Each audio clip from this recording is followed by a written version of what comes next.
बिस्मिल्लाहिर्रहमानिर्रहीम। अस्सलाम वालेकुम नाज़रीन, मैं हूँ महरीन सब्तैन और देख रहे हैं आप मेरा यूट्यूब चैनल।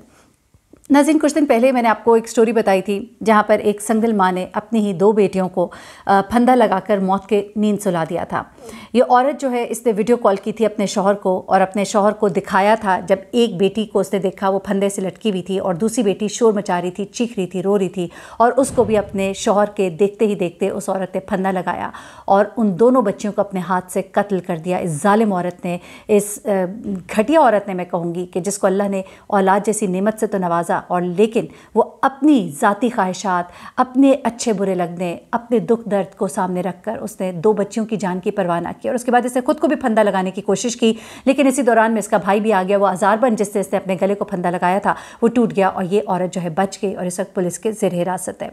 इस औरत ने तो एक बयान दिया था, मैंने आपको वो सुनाया था, लेकिन अब इस औरत का शौहर जो है वो भी सामने आया है। उसने पूरी कहानी बताई है बेसिकली, और उसने इस खातून के ऊपर एक बहुत बड़ा इल्ज़ाम लगाया है। उसने बताया है कि वो अपनी बच्चियों से कितना प्यार करता था और इस बात का इकरार इस औरत ने भी किया, और इसने जानबूझ के इस शख्स को तकलीफ देने के लिए, क्योंकि ये अपनी बेटियों से बहुत प्यार करता था और उसने सोचा कि अगर मैं तकलीफ में हूं तो मैं इस शख्स को तकलीफ देती हूँ। इस औरत को अपनी बच्चियों से कोई प्यार नहीं था, ये डायन थी एक। इस औरत ने जब बताया पुलिस की हिरासत में, जो उसने बयान दिया, उसने कहा कि ये शख्स अपनी बेटी से बहुत प्यार करता था और मेरी बेटियां जो है ये अपने बाप से बहुत प्यार करती थी, अपने बाप के बगैर रह नहीं रही थी, ये रो रही थी, बार बार मैं इनको चीज़ें दिलवा रही थी, ये चुप नहीं हो रही थी।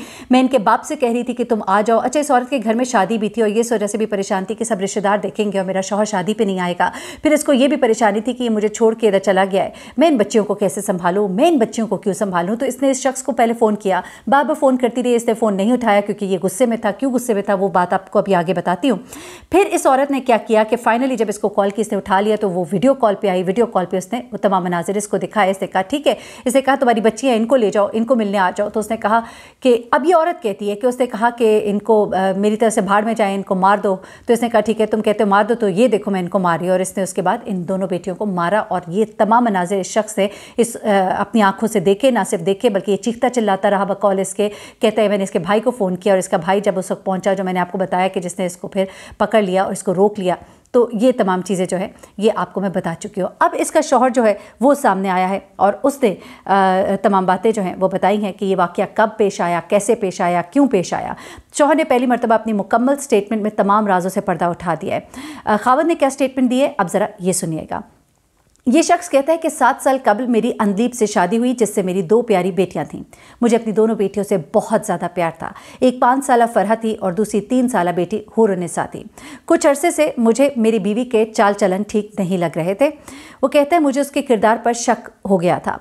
हमारे आबाई गांव में एक शख्स रहीमुल्लाह था, मेरी बीवी के रहीमुल्लाह के साथ मरासिम थे। ये उसकी स्टेटमेंट है जो मैं आपको बता रही हूँ।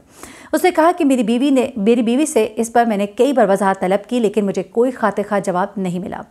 लेकिन मुझे जब जवाब ना मिला, यहाँ तक कि मैंने अपने ससुराल वालों को भी इस पूरे मामले से आगाह कर दिया। उसके बाद वो कहता है कि मैं अपनी बीवी की गुज़िश्ता कुछ अरसे से निगरानी कर रहा था। चंद रोज़ कबल मैं अपनी बीवी और बच्चों को लेकर अपने ससुराल, जहाँ उसका आबाई घर है, वहाँ पर भी गया और वहाँ पर मेरी गाड़ी को एक्सीडेंट हो गया। इस दौरान भी मैंने अपनी बीवी के रहीमुल्लाह के साथ मरासिम देखे। वहाँ मैंने ये बात एक बार फिर से नोट की। फिर 4 दिन पहले ही मेरी गाड़ी ठीक करवाने मैं नौशहरा गया और मेरी बीवी अंदलीब अपने मैके से मेरे घर वापस आ गई, जो इस्लामाबाद के H13 शम्स कॉलोनी में वाक़ है। वो कहते हैं कि जिस दिन ये वाक़या हुआ उस रोज़ बीवी से मेरी व्हाट्सएप पर बात हो रही थी, तो मैंने उसको कहा कि तुमने मुझे धोखा दिया है। उसने मुझसे माफ़ी मांगी, यानी कि उसने इस बात का इकरार किया कि हाँ उसने धोखा दिया। उसके बाद वो कहता है कि मैंने उसे कहा कि तुमने मेरा एतबार तोड़ा, जो मैं चाहकर भी वापस नहीं कर सकता। जिसके बाद अंदलीब ने छत पर लगे पंखे के रॉड के साथ रस्सियाँ बांधी और वीडियो कॉल पर मुझे दिखा कर कहा कि मैं आज तुम्हारी बेटियों और ख़ुद को ख़त्म कर रही हूँ। वो कहते हैं कि मेरी बीवी की मन्नत समाजत की, माफ़ी तलाफ़ी की, लेकिन बीवी ने आगे से फ़ोन बंद कर दिया। अच्छा, अब यहाँ पर इसने इस बात का जिक्र किया है कि मैंने ऐसा हरगिज़ उसको नहीं कहा कि इनको मार दो या मेरी तरफ से भाड़ में जाएं या जो भी। वो कहता है कि जब मेरी बीवी ने ये सब कुछ कर रही थी तो मैंने उसकी मिन्नत समाजत की, माफ़ी तलाफ़ी, लेकिन बीवी ने आगे से फ़ोन बंद कर दिया। फिर वो कहता है कि थोड़ी देर के बाद अंदीब ने फिर वीडियो कॉल की और मुझे दिखाया। वो कहता है वो मंजर इस कदर खौफनाक था, मैं लरस कर रह गया। वीडियो कॉल पर उसने मुझे दिखाया कि मेरी छोटी बेटी 3 साल की हुर्रनिसा, जिसमें मेरी जान थी, उसे उसने फंदे के साथ लटका दिया हुआ था। वो फंदे के साथ लटक रही थी। उफ़, मैं सोचती हूँ क्या मंजर होगा। अल्लाह ताला हर एक को ऐसे मुश्किल वक्त और ऐसी तकलीफ़ से बचाए। फिर वो कहता है कि वो अपनी जान की बाजी उस वक्त हार चुकी थी। मेरी चीखें निकल गईं, میں یقین نہیں کر سکتا تھا کہ واقعی اس نے میری بیوی نے یہ کام کر دیا ہے۔ پھر وہ کہتا ہے کہ ایسے میں میری دوسری بیٹی جو ہے وہ چیخ اور چلا رہی تھی، وہ یہ منظر دیکھ رہی تھی کہ کس طرح سے ایک بہن اس کے سامنے جان دے چکی تھی۔ اس کے بعد وہ کہتا ہے کہ اس دوران انلیب نے کہا کہ میں اسے بھی پھندا لگا کر خود بھی مرنے جا رہی ہوں۔ پھر وہ کہتا ہے کہ میں نے فوری طور پر اس کی منت سماجت کی، اسے سمجھایا بجھایا، میں نے فوری طور پر اپنے سالے یعنی انلیب کے بھائی سے رابطہ کیا، لیکن اس نے میرا فون نہیں اٹھایا۔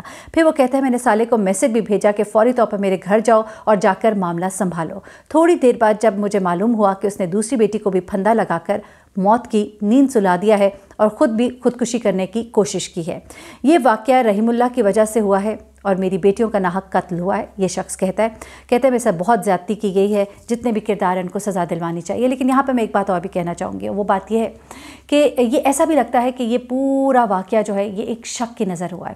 اب ایک اور بات جو اس خاتون نے پولیس کی کسٹڈی میں بتائی، اس نے یہ کہا کہ میرا شوہر مجھ سے ناراض تھا اور میں اس کو بار بار فون کر رہی تھی، میں اسے کہہ رہی تھی کہ گھر واپس آ جاؤ، گھر میں ایک شادی بھی تھی، میری بچیاں رو رہی تھیں، میں تکلیف میں تھی، مجھے کچھ سمجھ نہیں آ رہی تھی، میں نہ ان کو چپ کرا پا رہی تھی، نہ میں اپنے شوہر کو منا پا رہی تھی، اور ایسے میں شدید ڈپریشن میں چلی گئی تھی۔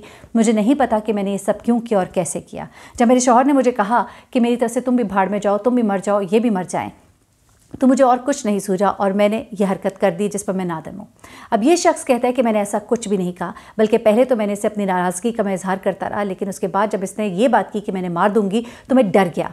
اب یہاں پر جو کچھ قریب کے لوگ ہیں ان کی فیملی کے لوگ ہیں، کیونکہ جب بھی کوئی واقعہ ہوتا ہے ہماری کوشش ہوتی ہے کہ فیملی ممبر سے، قریب کے لوگوں سے ہم بات کریں، تو جو باتیں معلوم ہو رہی ہیں وہ کچھ اس طرح سے ہیں کہ یہ شوہر جو ہے یہ بھی ایک شکی شوہر تھا۔ یہ شک جو ہے یہ ان کے گھر کو کھا گیا، واللہ عالم واقعہ اس طرح سے تھا کہ نہیں تھا، لیکن اس عورت سے زیادہ سنگ دل کوئی نہیں ہو سکتی۔ اس بات کا کوئی جواز نہیں ہے، بہت سے شوہر ہیں ہمارے ارد گرد معاشرے میں اپنی بیویوں پر شک کرتے ہیں، جو کہ بہت بری بات ہے۔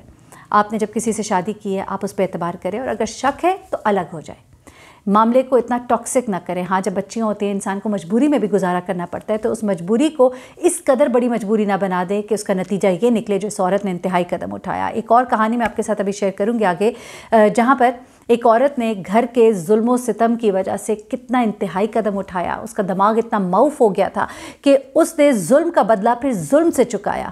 تو یہ سب کچھ ہوتا ہے جب ہمارے معاشرے میں ہوتا ہے۔ اس کے جو قریب کے لوگ ہیں ان کا یہ کہنا ہے کہ عورت کے چال چلن کے بارے میں تو ہمیں نہیں معلوم، لیکن ہمیں یہی سننے کو ملتا تھا کہ اس کا شوہر اس پر شک کرتا ہے، اور جب ان کی ناراضگی تھی، جب یہ اپنے ماں باپ کے گھر بھی گئی تھی، اس کے سالے جو ہے ان کے مطابق بھی یہ شخص جو ہے ہماری بہن پہ بہت شک کرتا تھا، ہماری بہن کی زندگی کو اس نے ایک جہنم بنا دیا تھا۔ لیکن جو بھی ہو اس کا مطلب ہرگز یہ نہیں ہوتا اپنے ہی معصوم بچوں کو اپنے ہاتھ سے پتہ نہیں ایک عورت کیسے قتل کر سکتی ہے۔ وہ ڈائن بھی ساتھ گھر چھوڑ کے کسی کو پکڑتی ہے، اور یہ ہم نے سانپ کے بارے میں سنا تھا کہ سانپ جو ہے اپنے ہی انڈے نگل لیتا ہے۔ یہ عورت جو ہے یہ ایک سانپ سے بھی بدتر تھی، اپنے ہی ہاتھوں سے اپنے بچوں کو پھندا لگانے والی یہ ظالم عورت، یہ جو بھی کہے ہرگز جسٹیفائڈ نہیں ہے۔ لیکن آپ لوگوں کو ایک نصیحت ضرور ہے کہ گھر کے ماحول کو اتنا تلخ نہ کر دیں کہ جس کا نتیجہ اتنا اندوناک نکل آئے، کیونکہ انسان جب اس ڈپریشن فیز اور اس چیز میں چلا جاتا ہے اس کو نہیں پتہ لگتا کہ اس نے کیا کیا ہے، اور جب پتہ لگتا ہے تو بہت دیر ہو چکی ہوتی ہے۔ مجھے مہرین سبطین کو اجازت دیجیے گا، اپنی دعا میں مجھے بھی یاد رکھیے گا، اپنا بہت خیال رکھیے گا۔ اللہ حافظ۔